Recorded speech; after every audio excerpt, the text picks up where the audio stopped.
Ready to eat! Ayan. What must I eat first? What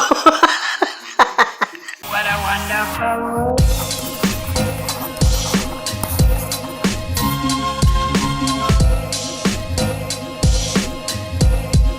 What a wonderful world. Good morning, my dear friends! I'm back, Josie. Welcome to my channel. And today is Sunday. It's a rest day. And I want to make a pancake. I'll show you what I'm gonna use. This one. This is not sponsored po. Tinamad lang ako. I just want the premix. And I'm going to make this too, yeah? Because I wanna show you the difference. This one, we call this in Philippines hotcake, but we call this flapjack. And this is the pancake. Luto na po tayo. I will show you. Ayan, so ito po, we divided this one into two kasi 500 grams siya. Now, because I want to do this and this, kaya I just half it. Yon. So this is the mixture for our flapjack. I will put po the ingredients po sa description box. 1 egg, oil, and the milk, and the 250 grams of the mix. And this one is the mixture for pancake. As you notice, mas marami po yung milk niya because ito po yung yung dapat medyo basa siya. So another egg, oil, milk, and the 250 grams of premix. Okay, let's start mixing. So we will mix first po the flapjack. So this one, and then put the oil.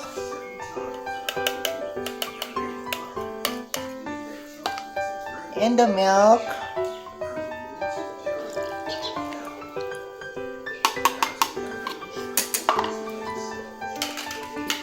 And the egg.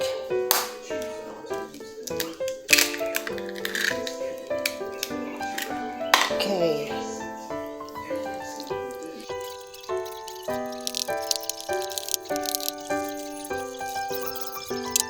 Okay.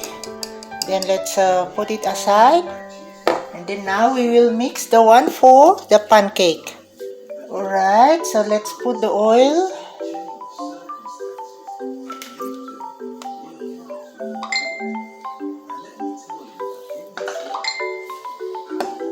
And the egg.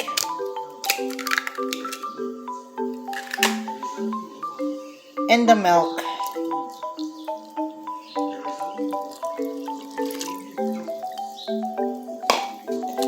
And let's mix.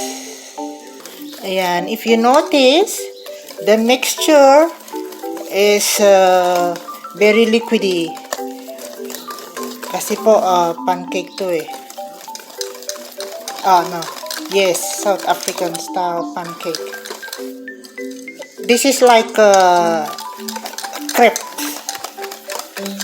Oh, yan no. Yan.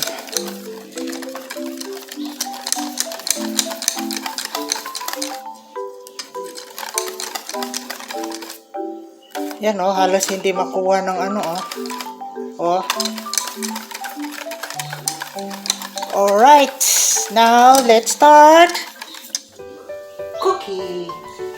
This is the hot cake.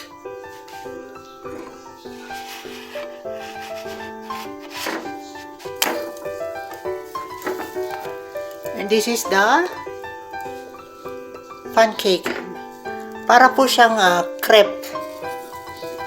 Very thin. Very thin lang po. Tsaka low fire lang siya para di siya masunog. And as you notice, once you put the oil in the pan, you don't have to put every now and then you're putting another batch. You just carry on pouring or putting. No need for another oil. Okay, we're still busy with the pancake.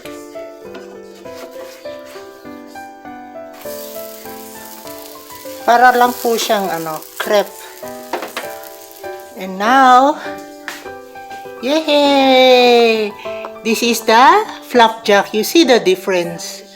It's very thin siya, very thick siya. Yan. And this is the pancake of South Africa. You see, parang crepe. And then now we can start dishing up.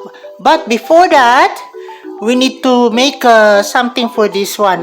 We're using cinnamon sugar. Okay, now we're making cinnamon sugar. You see, we're using this ground cinnamon. Yeah, ground cinnamon and brown sugar. Okay, so we'll make that brown sugar din. The ground cinnamon.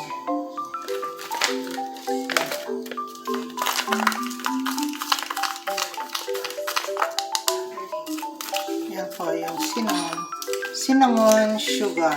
Okay, what I'm doing, I'm putting butter first.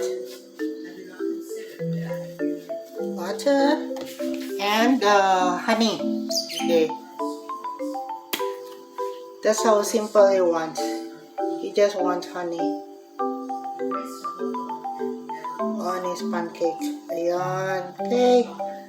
Next, we will make him the pancake. First, we put butter. This is the South African style na po. And sprinkle with cinnamon sugar. And then, we will roll it like this. That's how the pancake is. There you go. Another one. Butter.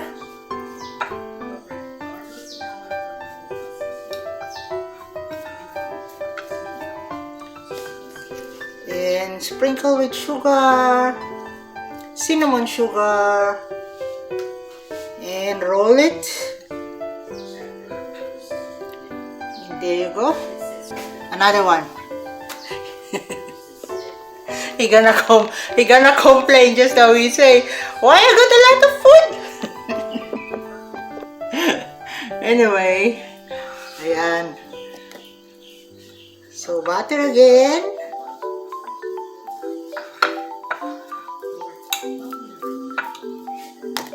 And sugar, cinnamon sugar. And then just roll up. There you go. That can be like that.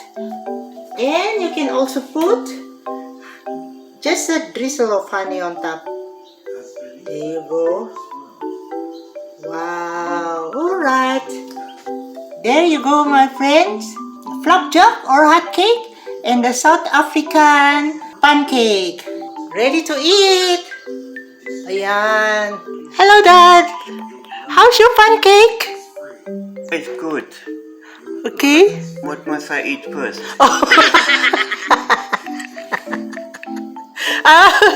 Anyone? Maybe you can eat this one first. Enjoy. Okay. Alright. There you go, my friend. There you go, my friend. You see? Marius even asked me, what can he eat first? Kaloka talaga yung asawa ko.